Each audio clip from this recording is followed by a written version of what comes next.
Happy Saturday, fellow teachers, parents, or anyone who's been drawn to this channel. So today we have math activities that you can use for your classroom, in centers, stations, or whole group, and even that you can use with your kids at home. We have 5 different activities regarding math, so let's check them out.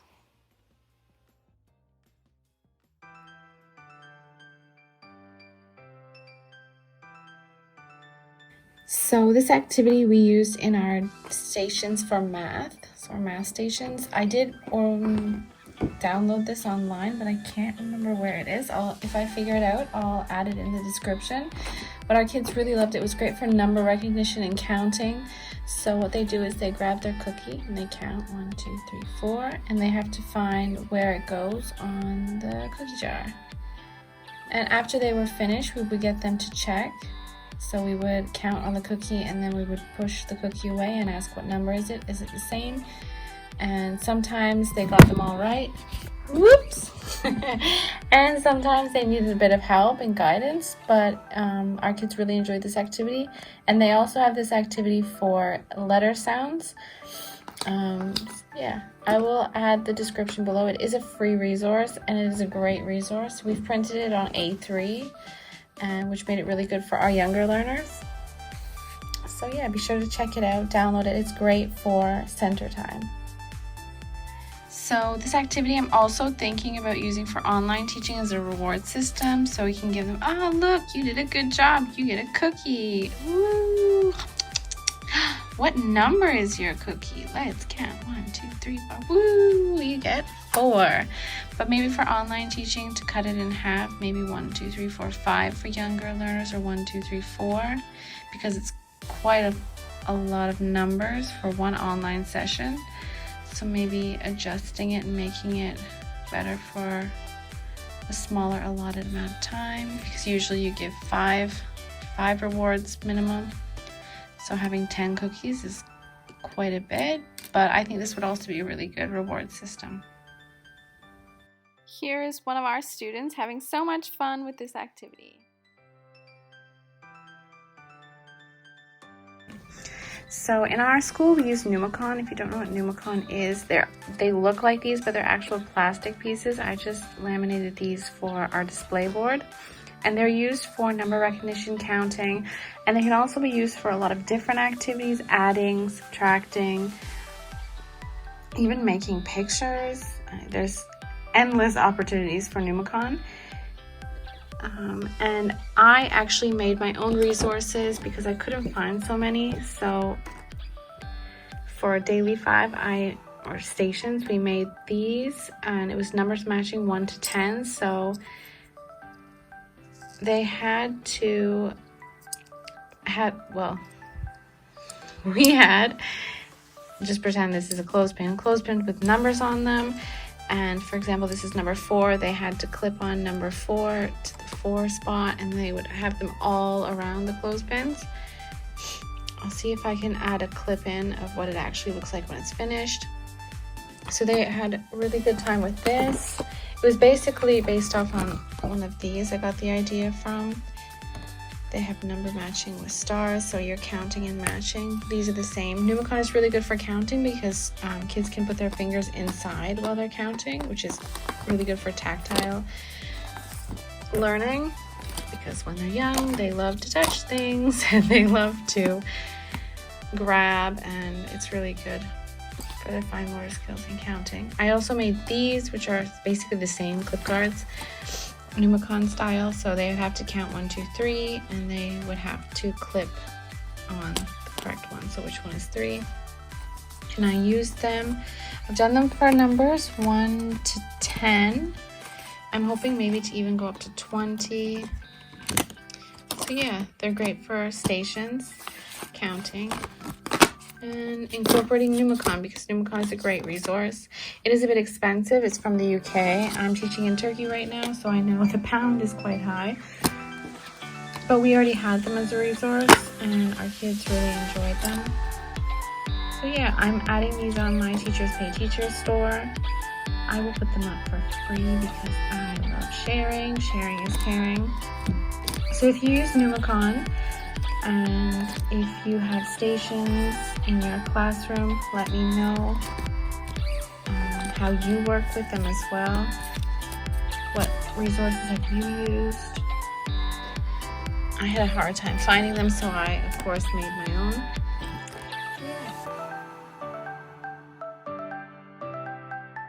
Back again with another resource that I made myself. This is my number punch book. It's not perfect. I made them quite quick for them to do. So what they have to do is practice counting, and they're working on their fine motor skills. These are really good for fine motor skills.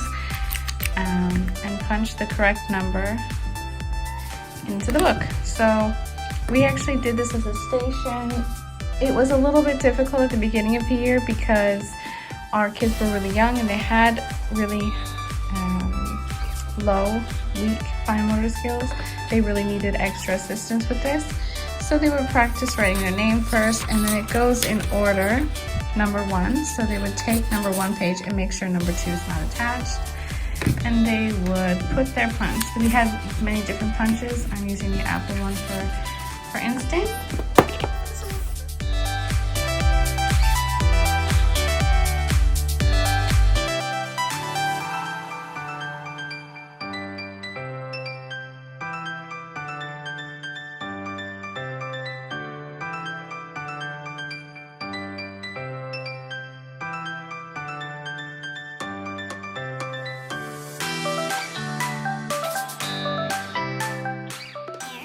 And then they keep going. I've made this up until 10. Like I said, it's very rough. I made it really fast. I need to work on it a bit, but yeah, they really enjoyed it.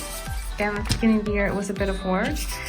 So in the end, they have different stamps. They can use the same stamp. You don't have to use the same stamp in each number. You can get creative and use different ones.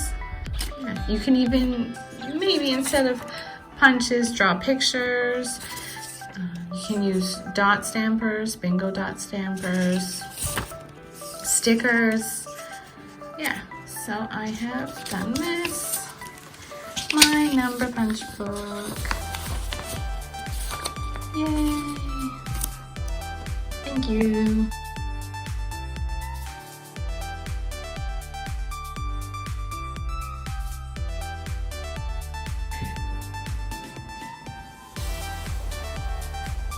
So here's another resource that I actually did by hand because I couldn't find many resources about Numicon, and Numicon was a resource that we used in our class. So I made this. Basically, it's matching and tracing activity, also practicing counting.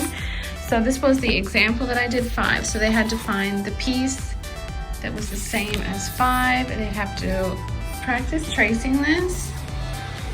So they would practice on fine motor skills, pencil grip, number recognition, and they would count them for me. So what number is it? 5, count 1, 2, 3, 4, 5.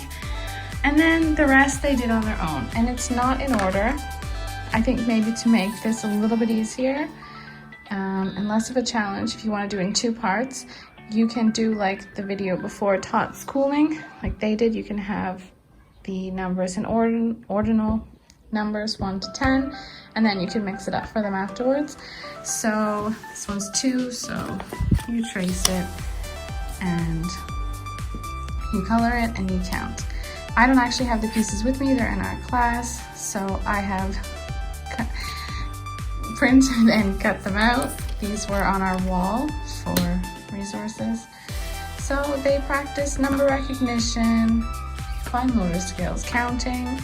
Yeah, I'll add some extra pictures in of the ones that our kids actually did. They really liked this activity and it was fun. It was something different because there's not many Numicon activities on the internet from what I could see a couple years ago, so I made some myself.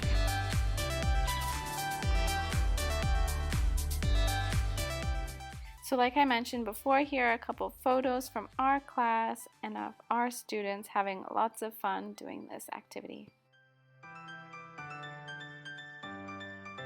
We have all of these key locks with numbers attached to them. So what we did is we printed these numbers, and they actually are the same colors as the Numicon, so they're Numicon coordinated, and they go all the way up till 20, but for this video I'm only showing to 5. So we locked all of them, and we had the kids figure out which key goes with which number. Oh, this is not how to do it. I'm just realizing I did it wrong. So the numbers weren't on here, the numbers were on the keys. And we put a sticker on here, for example, with 3 dots, and they would have to match 3 to 3. That makes more sense now. I was wondering, why is it so hard? And they had to practice opening up the locks. And it really worked on their fine motor skills and number recognition. As I said before in some of my other videos, we sometimes work with very young students who really need help working on their fine motor skills. So when they were finished, we also got them to put everything back because it would be ready, so it would be ready for the next student. So we've done them. Here I've shown with numbers 1 to 5, so they would have to find them all and then get it ready for the next person when they were coming to play with it. But like I said, you can go all the way up to 10. If you have more locks, even up to 20. I'm sure if you go up to 20, you probably want bigger locks though, because these are quite small for the numbers. Or find a different matching recognition system that works for your kids. Yeah, so it's a really good activity.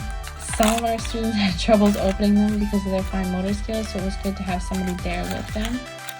And while we were there, it was also interesting to see how fast they could go, or if they needed any help, or what numbers they were struggling with.